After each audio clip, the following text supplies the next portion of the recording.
बिस्मिल्लाहिर्रहमानिर्रहीम। अस्सलाम वालेकुम स्टूडेंट्स। आज का जो हमारा टॉपिक है वो है वेदर एंड क्लाइमेट। तो स्टार्ट करते हैं।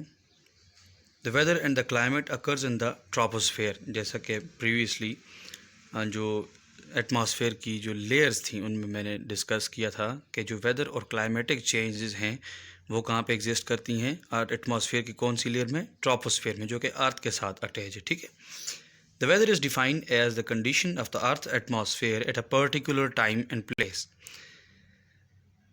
These conditions are, अब वो conditions कौन कौन सी हैं जो तो पर्टिकुलर टाइम के लिए, एक शॉर्ट पीरियड ऑफ टाइम के लिए जो होती हैं वो कौन कौन सी हैं? Temperature, precipitation, air pressure, humidity and wind. On the contrary, the climate is average weather condition of a particular region for a longer period of time, usually more than 30 years. उसके बरक्स क्या है कि जो क्लाइमेट है वो एक long term के लिए है, जैसा कि 30 ईयर्स तक या उसके बाद जो क्लाइमेटिक चेंज आती है, मौसम में जो तब्दीली आती है, वो क्लाइमेट कहलाती है. उसके बाद है जी क्लाइमेटिक चेंज, के क्लाइमेट में चेंज किस तरह आता है. ठीक है. The climate of the earth has been constantly changing over the time. Climate changes refers to the long term change in the average weather condition. Average weather condition जो normally weather रहता है उसमें एक long term change जो permanently एक change आता है, एक तरह से more than 30 years बहुत बड़ा टाइम है, तो उसमें परमानेंट चेंज कहेंगे कि जो लॉन्ग टर्म जो चेंज उसमें आती है वो हमारे पास क्लाइमेटिक चेंज है. The time period of the change ranges from the decades to the millions of the years. Our Earth has experienced many ice ages, which are prominent examples of the climatic change. जैसे कि हमारे अर्थ planet पे आप देखते हैं कि ice edges जो कि जैसा कि हमारे पास कॉन्टिनेंट ग्लेशियर, कॉन्टिनेंटल ग्लेशियर्स में जो आ जाता है, जिस तरह के अंटार्कटिका है, तो ऐसे आइस एजेस भी गुजरी हैं. और ये एक क्लाइमेटिक चेंज है अब कि वो बहुत ज़्यादा काम हो रही है. The most recent example is the melting of ice caps in Greenland and Antarctica. Do you know why these ice caps are melting? Take a minute and think. Okay, let me tell you. These ice melting due to global warming and the greenhouse effect. अभी हम ये देखते हैं कि green house effect या global warming क्या situation है. ठीक है. अब अपनी स्क्रीन पे देख सकते हैं कि अर्थ को हीट अप किया गया है, जिसको हम ग्लोबल वार्मिंग कहते हैं. ठीक है. वार्म से मुराद गर्म. Gradually increase in the average temperature of the earth atmosphere is called what? Global warming. The rise in the temperature is caused by the greenhouse effect. Atmosphere में टेम्परेचर जो एक factor है उसके बढ़ जाने की वजह से, दर्जा हरारत बढ़ जाने की वजह से ग्लोबल वार्मिंग क्रिएट होती है. और दर्जा हरारत क्यों बढ़ जाता है? Rise in the temperature is caused by green house effect. तो आगे उसको मैं एक्सप्लेन करता हूँ कि ग्रीन हाउस इफेक्ट क्या है. The heat of the sun trapped by some gases in the atmosphere causes the greenhouse effect.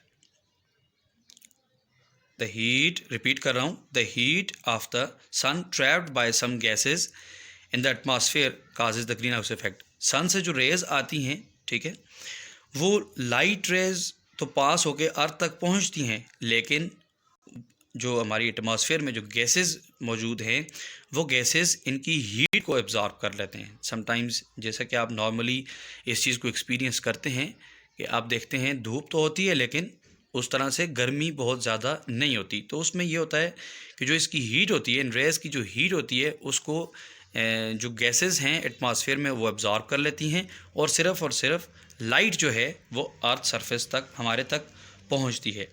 These gases includes carbon dioxide. अब ये गैसेस कौन कौन सी? Carbon dioxide, water vapour, methane and nitrous oxide. These gases are released by the burning of fossil fuels such as oil, coal and gas. These gases let the sunlight pass but trap the heat emitted from the earth's surface, just like the greenhouse used for growing plants. That is why it is called the greenhouse effect. अब जैसे plant nurseries में आप जाते हैं और आप देखते हैं वहाँ पे एक ग्रीन कलर का उन्होंने एक हाउस बनाया होता है जिसके अंदर कुछ प्लांट्स को रखा जाता है। उन प्लांट्स को फोटोसिंथेसिस के लिए सिर्फ लाइट की ज़रूरत होती है और हम हार्मफुल रेडिएशंस उन तक नहीं पहुँचने देते, इसलिए हम ग्रीन कलर यूज़ करते हैं, वह कपड़ा यूज़ करते हैं। ये इसलिए यूज़ किया जाता है ताकि सिर्फ़ और सिर्फ लाइट जो है वो प्लांट तक पहुँचे और वो अपनी खुराक खुद तैयार कर सके। उसके अलावा किसी किस्म की कोई हार्मफुल रेडिएशंस या कोई रेज़ हम प्लांट तक पहुँचने से रोकते हैं, इसलिए हम ग्रीन हाउस प्लांट्स के लिए जनरेट करते हैं। ये भी वही फिनोमेना है, इसलिए इनको ग्रीन हाउसेस गैसेस कहा जाता है। The amount of the green house gases, especially carbon dioxide in the atmosphere, has increased alarmingly over the past few decades. Human activities are the major reasons behind it. It leads to the global warming. इसकी वजह से global warming होती है। इसकी वजह से जो icebergs हैं या अंटार्कटिका में जो पूरा कॉन्टिनेंट एक बर्फ़ से ढका हुआ है, वहाँ से ये पिघलना शुरू हो गए हैं आइसबर्ग्स। ये किसकी वजह से? मैंने पहले आपको बताया कि टेम्परेचर में इंक्रीज़ होने की वजह से, ठीक है, ग्लोबल वार्मिंग की वजह से। Human activities are the major reason behind it. It leads to the global warming and melting of the ice caps and the glaciers of the earth. Scientists have predicted a rise in the sea level, extreme weather condition, major storms, tsunamis, floods and drought in the near future.